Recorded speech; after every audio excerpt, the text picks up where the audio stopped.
बिस्मिल्लाहिर्रहमानिर्रहीम। अस्सलाम वालेकुम all friends, welcome back to cooking with शास्ता।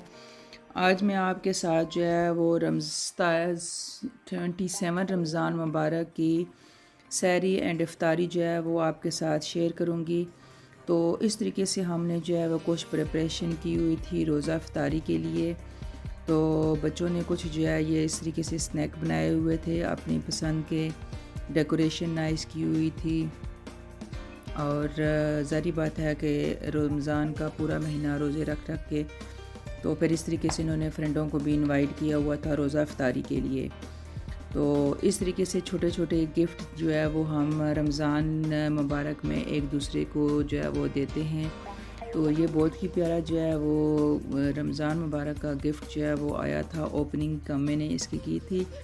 तो इसके अंदर जो है ये रमज़ान मुबारक का ब्यूटीफुल बॉक्स जो है वो बना हुआ था। इसके अंदर ये स्नैक चॉकलेट्स पड़ी हुई थी 3-4, जो अब आप रोज़ा इफ्तार करें तो चलें खा सकते हैं।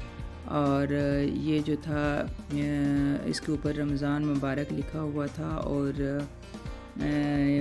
ये वाली एक जो है वो स्वीट सी थी। तो बहुत ही प्यारा जो है वो बॉक्स था और एक खजूरों का डब्बा था साथ में। तो मैंने कहा चलो मैं इस तरीके से छोटे छोटे गिफ्ट भी आपके साथ जो है वो शेयर कर दूंगी। और ये एक जो है वो पिस्ताशियो का बना हुआ था पेस्ट सा, जो आप ब्रेड के ऊपर जो है वो लगा के तो सुबह ब्रेकफास्ट में ये कर सकते हैं। इधर रमज़ान मुबारक की जो है वो ऑफ़र लगी हुई थी खजूरों की काफ़ी ज़्यादा।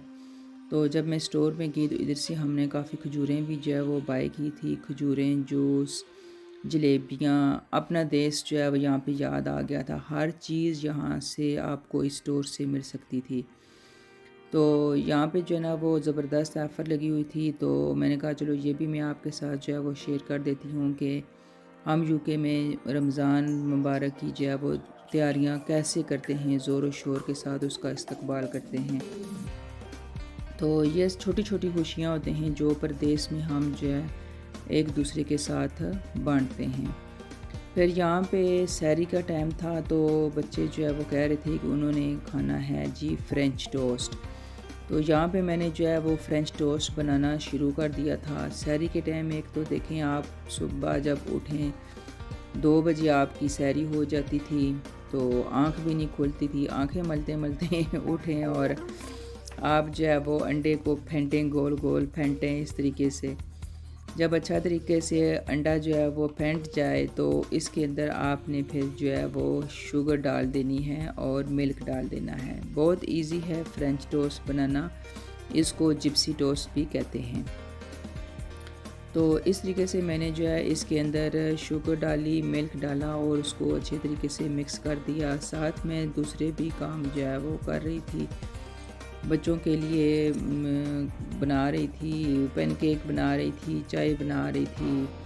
तो सुबह स्टार्टिंग में जो है वो हमारा रोज़ा जो है वो बहुत जल्दी जो है वो बंद हो जाता था।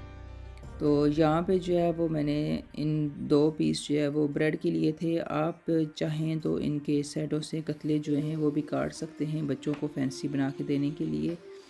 लेकिन मैंने जो है वो स्किनी काटे थे, मुझे अच्छे लगते थे इसके क्रिस्पी क्रिस्पी जो है ना वो कोने से। तो इस तरीके से दोनों तरफ आप इसको अंडा लगा लें शुगर वाला और फिर उसको आप फ्राई कर लें। तो साथ साथ मैं आपको ये भी बताती चलूँ कि रमज़ान मुबारक जो है वो माशाल्लाह से बहुत अच्छा गुज़र गया है। आज हमारा जो है वो 27 रोज़ा है। 27 मतलब गुज़र गया है, 28 जो है वो आज स्टार्ट हुआ है। तो मैंने कहा कि चलो मैं आपके साथ जो है वो इसकी रूटीन लाइफ जो है वो शेयर कर देती हूँ। बहुत बिज़ी रहता है बंदा रमज़ान में। अल्लाह ताला की इबादत करो, कुरान पाक पढ़ो, तो फिर आगे पीछे जो है वो बहुत कम टाइम मिलता है आपको। इस तरीके से वीडियो को बनाओ, एडिट करो।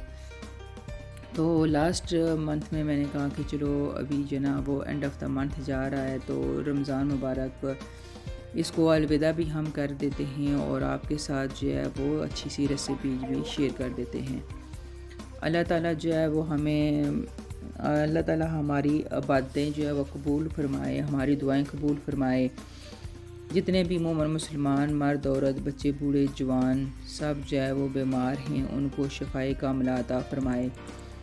अल्लाह ताला जो है वो दुआओं का कबूल करने वाला बड़ा गफूर रहीम मालिकुल कुद्दूस है। तो हमें हर वक्त जो है वो अल्लाह की बरगाह में दुआएं मांगनी चाहिए और बेशक अल्लाह ताला दुआएं जो है वो कबूल फरमाता है। तो ये छोटी छोटी जो है वो खुशियाँ होती हैं जो हम बच्चों के साथ जो है वो शेयर करते हैं और अल्लाह ताला से दुआ मांगते हैं कि अल्लाह ताला हमारे बच्चों को सलामत रखे और उनको ज़िंदगी के हर मैदान में कामयाबी व हुक्मरानी अता फरमाए। तो यहाँ पे देखें जी हमारे फ्रेंच टोस्ट जो है वो अच्छी तरीके से रेडी हो गए थे। तो यहाँ पे इस तरीके से मैंने इनको काट लिया था और पीस बना के तो मैंने प्लेट में रख लिए थे। एक ये हमारा ब्रेकफास्ट जो है वो रेडी हो गया था।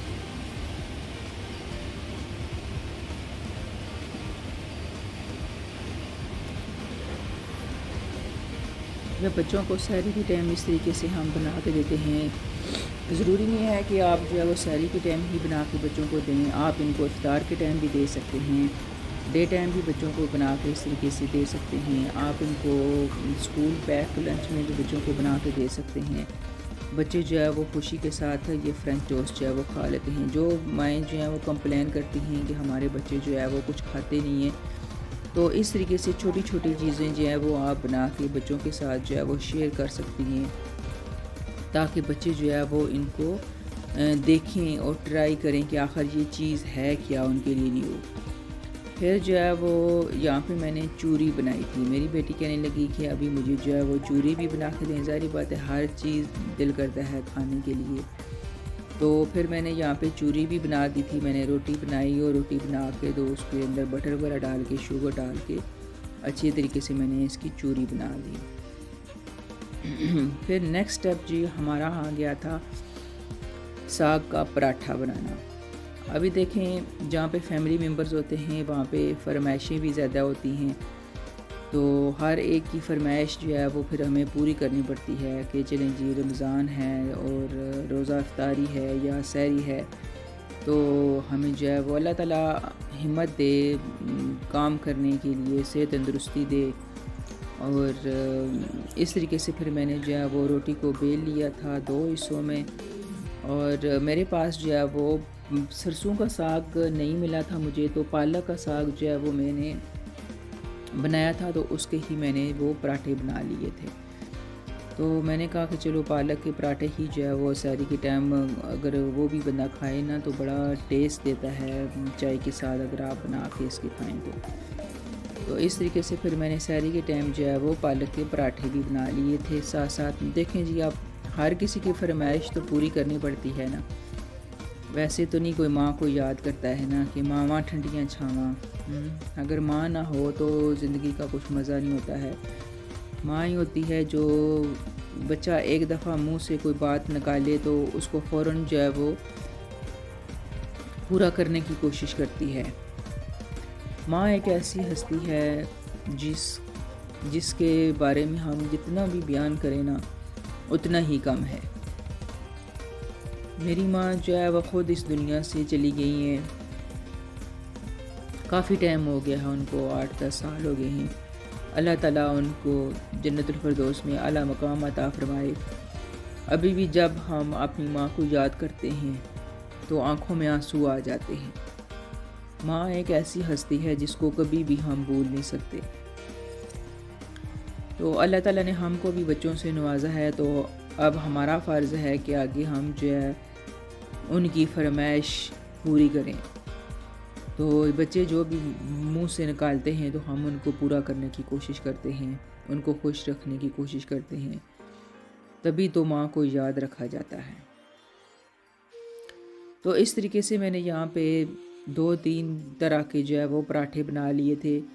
मैं जो है वो एक सिंपल तरीके से पराठा जो है वो बना रही थी पालक का, और एक जो है वो मैंने नए डिज़ाइन से जो है ना वो आपके साथ रेसिपी शेयर करने की कोशिश की थी। यहाँ पे मैंने इसको जो है ना वो इस तरीके से लाइनों में काट लिया था। यहाँ पे फिलिंग जो है वो थोड़ी सी ज़्यादा हो गई थी, तो इसलिए जो है वो थोड़ा सा रोल अप सही नहीं हुआ था। तो इस तरीके से आप इसको काट के जब रोल करेंगे और फिर इसको आप दोबारा बेलेंगे पराठे को, तो इसकी जितनी भी वो अलग अलग जो पुड़ियाँ सी होंगी ना, क्रिस्पी सा पराठा जो है वो हमारा बन जाएगा। देखने में आपको ये बहुत थिक लग रहा होगा कि ये कैसा बना हुआ है, लेकिन ये खाने में उतना ही मज़ेदार बना था। अलग अलग उसकी जो है वो लहरें निकल रही थी और क्रिस्पी, और साग का अपना ही टेस्ट और बटर का अपना टेस्ट। ये बटर जो है वो मैंने मेल्ट करके तो रखा हुआ था साथ, तो फिर मैं इसके ऊपर बटर लगा रही थी। तो जैसे कि मैंने बताया कि यहाँ पे साग की फिलिंग थोड़ी ज़्यादा हो गई थी, तो इसलिए यहाँ पे ये जो ना वो रोल ओवर करने भी थोड़ा सा मुश्किल लग रहा था। तो मैंने कहा कि नो प्रॉब्लम, ये छोटे मोटे चैलेंज तो आते जाते रहते हैं। तो ये भी हमें जो है वो सब कुछ आपको बताना चाहिए कि अगर एक दफ़ा आप चीज़ को ट्राई करते हैं और वो चीज़ नहीं बनती है, तो आप जो है वो डिसहार्ड ना हों कि वो हमने ये चीज़ जो है वो बनाने की कोशिश की थी तो हमसे ये चीज़ बनी नहीं है, तो आप दोबारा फिर इसको जो है वो ट्राई ना करें। तो अगर आप यहाँ पे चाहें तो सिर्फ जो है वो मतलब एक पराठे के यहाँ पे जैसे मैंने 4-5 लाइनें जो है वो बनाई थी, तो इस तरीके से आप सिर्फ इसको इस तरीके से एक करके बना सकते हैं। फिर इसमें से एक पराठे में से आप 2-3 पराठे छोटे छोटे बना के निकाल सकते हैं। ये देखें, इस तरीके से ब्यूटीफुल रोज़ हमारा बन गया था। इसको दोबारा हमने फिर बेला और फिर मैंने कोशिश जो है वो नहीं छोड़ी। मैंने कहा नहीं, मैंने इसको पराठे को बना के ही छोड़ना है, देखना है कि इसकी लहरें किस तरीके से बनती हैं, कैसे बनता है ये। तो बहरहाल जो है वो मेरा तरीका जो है वो कामयाब रहा था। मैंने हिम्मत नहीं हारी थी, मैंने कहा कि मैंने इसको छोड़ना नहीं है, तो बनाना लाजमी है। तो इस तरीके से जो है वो आप अगर एक दफ़ा कोई चीज़ ख़राब हो जाती है तो आप उसको करना छोड़ ना दें। चाहे आप सिलाई का काम कर रही हों, DIY का काम कर रही हों, कुकिंग का काम कर रही हों, या कोई और ज़िंदगी के रोज़मर्रा काम आप कर रही हों। जब ज़ाहिरी बात है हर कोई बंदा जो है वो काम को सीखता है फ़र्स्ट, तो सीखते सीखते ही आपको जो है वो हर काम आता है। ये तो नहीं है ना कि आप फ़ौरन जो है वो शेफ़ बन जाते हैं या आप टेलर बन जाते हैं या कोई आपको परफेक्ट जो है वो कुकिंग वाले बन जाते हैं। नहीं, हर काम जो है वो आप स्टेप बाय स्टेप सीखते हैं। कभी आप गलत काम करते हैं, कभी आप परफेक्ट काम करते हैं। तो इसी तरीके से ही हम जो है वो सीख सीख के अपनी ज़िंदगी में कामयाब होते हैं। तो हमें जो है वो गिव अप नहीं करना चाहिए, हमें जो है वो कोशिश लगातार करनी चाहिए। तो इस तरीके से मैंने आखिरकार जो है वो लेयर वाला पराठा जो है वो बना ही लिया था। तो जब इसके ऊपर मैंने बटर वगैरह लगाया तो ये अच्छे तरीके से कुक हो गया और इसकी अलग अलग से सारी लेयरें जो है वो सेपरेट सेपरेट हो गई। फिर एक दफ़ा मैं आपके साथ इस तरीके से इसकी दोबारा रेसिपी भी शेयर करूँगी विदाउट साग के, प्लेन पराठा जैसे होता है, प्लेन पराठा बनाने की। तो इस तरीके से आप प्लेन भी बना सकते हैं। एक दफ़ा आपको किसी चीज़ का तरीका आ जाए तो आप इसके अंदर आलू की फिलिंग भी कर सकते हैं, आप इसके अंदर गोभी की भी फिलिंग कर सकते हैं, आलू गोभी का पराठा भी बना सकते हैं, मूली का पराठा बना सकते हैं, साग का पराठा बना सकते हैं। जो चीज़ चाहें आप इसके अंदर फिलिंग कर सकते हैं, तो ये पराठा जो है वो बन जाता है। आगे आगे देखेंगे आपके साथ मैं कैसी कैसी रेसिपी पराठों की शेयर करती हूँ कि आप किस तरीके से न्यू पराठे जो है वो बना के तो शेयर कर सकते हैं। जस्ट हम प्लेन पराठा ही नहीं बनाते हैं, ये आगे से हमारी अपनी सोच होती है कि हम जो है वो इसके अंदर क्या फिलिंग करें। यहाँ पे एक मसला ये भी था कि यहाँ पे मेरा साग जो था वो थोड़ा सा पतला था, क्योंकि ये पालक का था साग, तो यहाँ पे थोड़ा सा ये पतला साग था, तो इसलिए भी ये जो है वो उसकी वो स्ट्रैप सही नहीं बनी थी। लेकिन बहरहाल हमने अल्लाह अल्लाह करके तो इस पराठे को बना लिया और बच्चों ने खूब इंजॉय करके तो इसको खाया, मज़ेदार बना था। फिर साथ मैंने एक जो है वो दूसरा प्लेन पराठा, जैसे हम नॉर्मल आम बनाते हैं पराठा पालक अंदर डाल के, तो 2 पीसों वाला, इस तरीके से भी मैंने बना लिया कि अगर आप उस तरीके से नहीं बनाना चाहती हैं तो आप इस तरीके से भी बना सकती हैं पालक का पराठा। तो ये भी देखें, ये दूसरा मेरा तरीका था पालक का पराठा बनाने का। तो आप इमेजिन कर सकती हैं कि सारी के टाइम अगर बंदा खड़ा हो जाए और पराठे बनाना शुरू हो जाए तो फिर जब अपनी खुद खाने की बारी आती है तो उस वक़्त तो कहते हैं कि बस हम खा चुके हैं, बना-बना के पराठे हम खा चुके होते हैं। तो अभी जो है वो देखें क्या-क्या आगे जो है ना वो काम हो रहे होते हैं। तो यूके की लाइफ़ जो होती है वो बड़ी टफ़ होती है, यहाँ पे हमें सारे काम खुद ही करने पड़ते हैं। बच्चों को उठाओ, स्कूल भेजो, मस्जिद में भेजो, मस्जिद से वापस लेके आओ, फिर उन रोज़ा इफ्तारी करें और रेस्ट करें, फिर स्कूल के लिए उठें। मतलब यही रूटीन जो है ना वो बनी होती है, जैसे वो घड़ी की सुइयाँ नहीं तेज़-तेज़ चलती रहती हैं, इस तरीके से हमें क्लॉकवाइज़ जो है वो काम करना पड़ता है। 1 मिनट हम अगर लेट हो जाएँ डॉक्टर की अपॉइंटमेंट में से, तो हमें डॉक्टर की अपॉइंटमेंट नहीं मिलती है, कहते हैं जी कि दोबारा आप जो है वो अपॉइंटमेंट बनाएँ। तो पाकिस्तान में तो बड़ा इजी होता है, अगर हम इन यूके और पाकिस्तान को कंपेयर करें तो वहाँ पे तो बस फ़ौरन डॉक्टर के पास जाओ, पर्ची बनवाओ और डॉक्टर को दिखा के मेडिसिन लेके घर आ जाओ। लेकिन यहाँ पे वो वाला सिस्टम नहीं होता है, यहाँ पे पहले आपको अपॉइंटमेंट बुक करनी पड़ती है और उसके बाद फिर आपको डॉक्टर की अपॉइंटमेंट मिलती है और आप जाएँ, फिर चेकअप करवा के आएँ, फिर मेडिसिन लाएँ। तो चलें, जैसे होता है वो कहते हैं ना कि हम परदेश में विदेश को ढूँढने की कोशिश करते हैं। तो मैंने देखें ये बातों-बातों में आपके साथ दूसरा पराठा भी बना लिया था। ये देखें बहुत ही प्यारा यम्मी पराठा हमारा बन गया था। ये पालक वाला इस तरीके से एक मैंने बना लिया था और दूसरा मैंने लेयर वाला पराठा बना लिया था, जिसकी देखें ये सेपरेट जो है वो सारी कलियां निकली हुई हैं, जिस तरीके से वो मैंने फ़ोल्ड किया था इस तरीके से ये सारा बना हुआ था। तो इसको आप जो है वो अचार के साथ भी खा सकते हैं, आप इसको चाय के साथ कड़क चाय बना के देसी स्टाइल में, तो वो भी आप जो है वो खा सकते हैं चाय के साथ भी। योगर्ट के साथ आप पराठा जो है वो खा सकती हैं, तो बहुत ही यम्मी और मज़ेदार आपको सहरी के टाइम लगेगा। ये देखें इस तरीके से मैंने थोड़ा सा अचार भी निकाल के तो रख लिया था। मैं आपको आइडिया दे रही थी कि आप मतलब इनको किस तरीके से खा सकते हैं, किस तरीके से आप इसकी प्रिपरेशन कर सकते हैं, किस तरीके से आगे आप सर्व कर सकते हैं। बहुत ज़्यादा तरीके होते हैं, आप हर तरीके से इसको सर्व कर सकती हैं।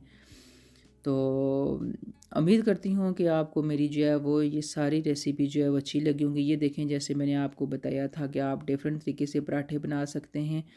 यहाँ पे मैंने गजरेला बनाया था और हलवा बना था, तो मैंने एक साइड पे गजरेला और एक साइड पे हलवा डाला, तो उसका भी पराठा बनाया था। एंड पे हम जो है वो इस तरीके से अगर किसी के घर में इफ्तारी भेजते हैं तो हम इस तरीके से वो बास्केट बना के उसके अंदर फ्रूट वगैरह डाल के, तो इस तरीके से उसके अंदर फ्रूट डाल दो, जूस डाल दो और उसको पैक करके तो आगे हम उसको दे देते हैं घरों में रोज़ा इफ्तारी के लिए। यहाँ पे हमने रोज़ा इफ्तारी की थी, ये सारी हमारी रोज़ा इफ्तारी की प्रिपरेशन थी।